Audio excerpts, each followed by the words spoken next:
Yes, this is Bangladesh, যেখানে কিনা আপনার বেঁচে থাকার বিন্দু মাত্র কোনো গ্যারান্টি নেই। এই বাস দুর্ঘটনার কথা তো ইতিমধ্যে আপনারা সবাই জেনে গেছেন, বাট কি মনে হয় এটাই কি শেষ? হুম, 2 দিন ফেসবুকে এটা নিয়ে একটু আলোচনা হবে, বাট তৃতীয় দিনেই দেখা যাবে নতুন কোনো দুর্ঘটনা ঘটে গেছে, ঠিক যেমনটা ঘটেছিল কিছুদিন আগে লঞ্চ দুর্ঘটনা ও ট্রেন দুর্ঘটনায়। সেই বাসটি যখন রেল ক্রসিং পার হচ্ছিল তখনই কিন্তু ট্রেনটি। বাট আজকের এই বিষয়টা আমি কোনোভাবে মেনে নিতে পারছি না, কারণ আজকের এই বিষয়ে পুরোপুরি দোষটা ছিল গাড়ির ড্রাইভার এবং হেল্পারের। এ ঘটনায় উদ্ধারকারীদের থেকে জানা যায় গাড়ির ড্রাইভার নাকি পান খাওয়ার জন্য গাড়ির নিচে নেমেছিল এবং গাড়িটি কন্ট্রোল করছিল ওই গাড়ির হেল্পার। দেন এই ঘটনাটি ঘটে যায়।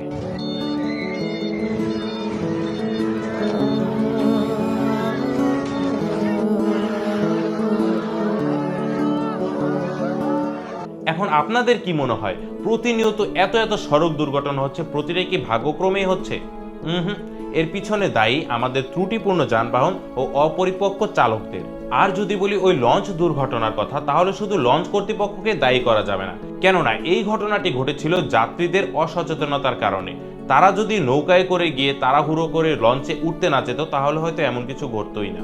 অর্থাৎ আমাদের সকলের অসচেতনতাই হচ্ছে এসব দুর্ঘটনার মূল কারণ।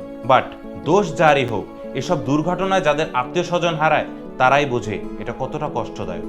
এই বাস দুর্ঘটনায় যখন ছোট্ট শিশুটি নদীর দিকে তাকিয়ে তার মা মা বলে কান্না করছিল, বিশ্বাস করেন ভাই, কষ্টে বুকটা ফেটে যাচ্ছিল।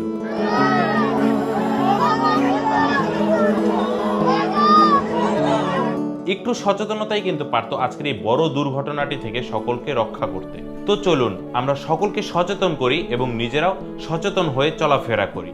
This is our Bangladesh and it is our responsibility to protect it.